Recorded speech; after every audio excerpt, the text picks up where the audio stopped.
Buen día, mi nombre es Isabela Gómez Muñoz del grado 11.3 y les vengo a explicar el arte griego, sus periodos y sus respectivos estilos. Bueno, empecemos.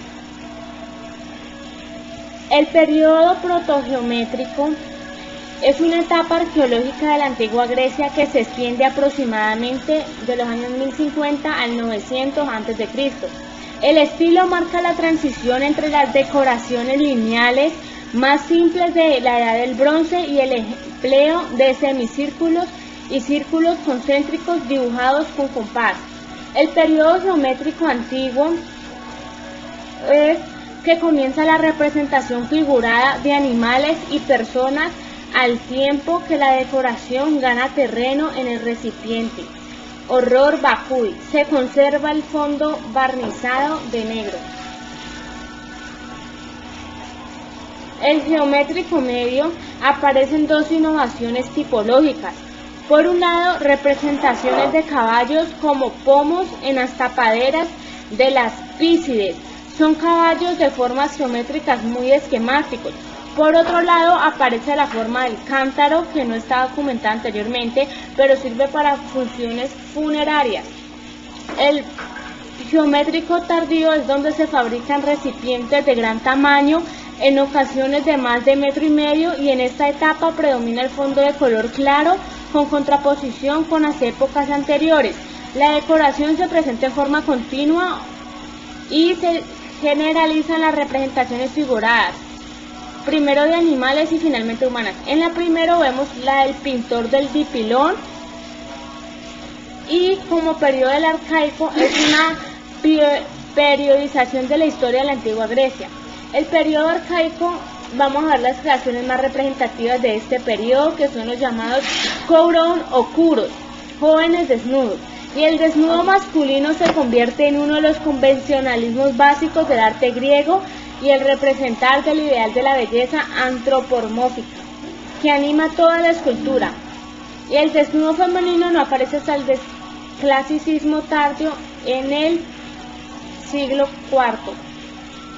La descripción de un kuros es el punto de partida en que hay rigidez, frontabilidad a lo egipcio, de una monumentalidad.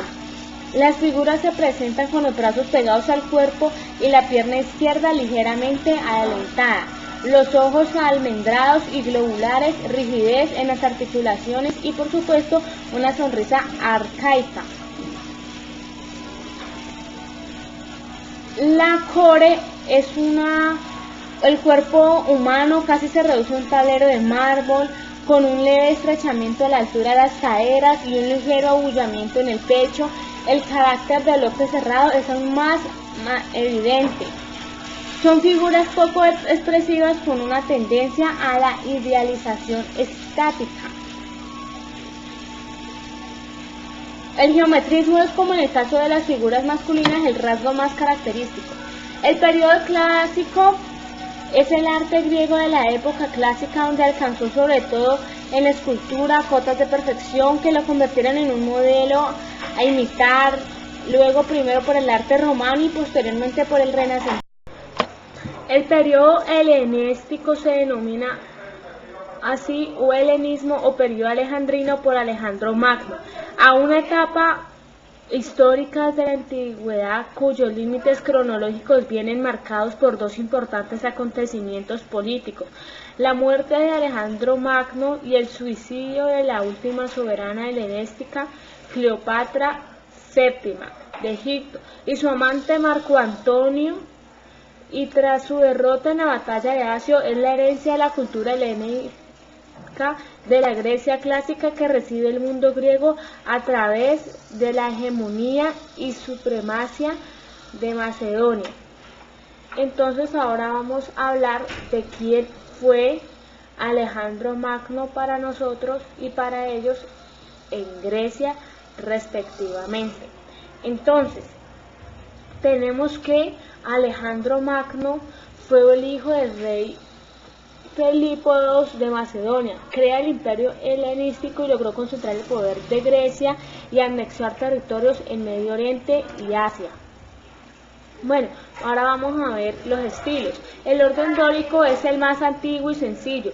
El más representativo es el templo de Festos en Atenas, y este estilo clásico responde a una de las raíces del arte griego, la doria, que está en relación con las culturas de los metales europeos. Su decoración se caracteriza por preservar la mayor austeridad posible. La columna toasa tiene de 16 a 20 estrías longitudinales con aristas vivas. Desde el suelo la columna va reduciendo su diámetro hasta el capitel, formando un perfil conocido como énfasis.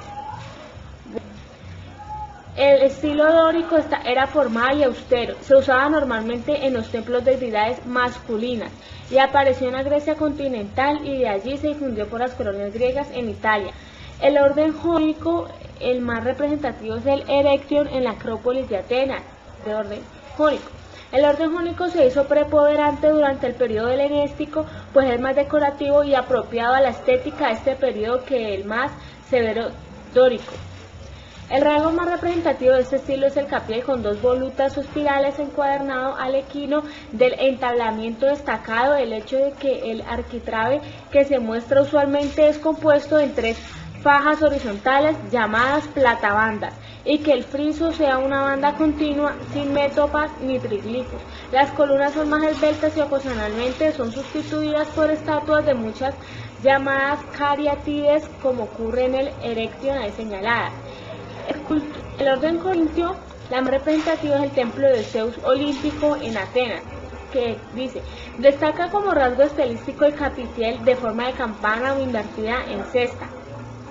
Y entre los templos de esta orden destaca el Zeus olímpico Atenas. También cabe mencionar la linterna de Lisícrates en Atenas, monumento conmemorativo, y fue encargado por el poeta Lisícrates para exponer el trofeo obtenido en certamen de teatro.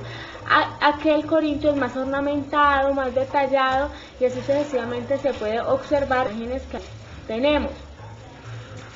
Puesto que aquí, en cuya parte inferior hay una doble fila de hojas de acanto, de las cuales surgen unos calículos o talillitos que se enroscan en las 4 esquinas y en los 4 centros.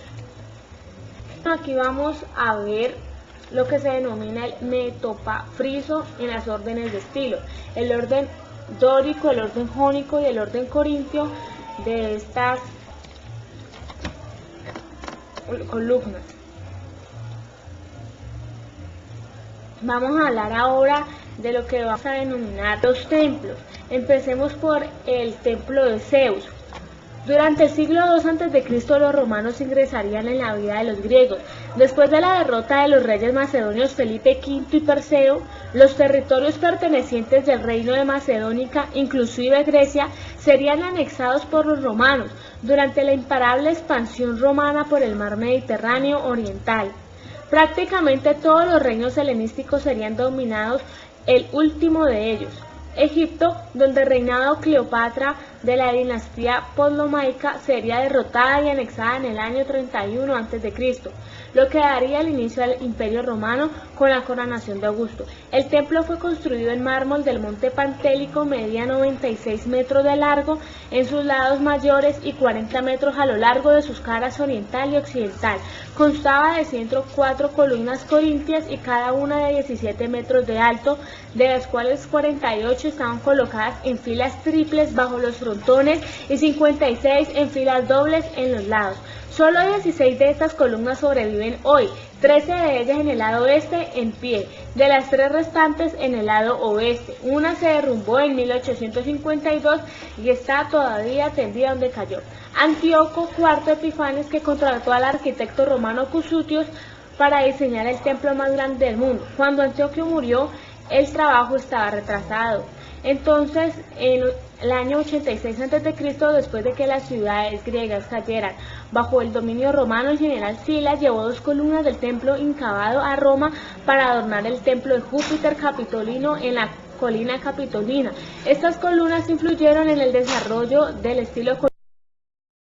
El templo de Atenea.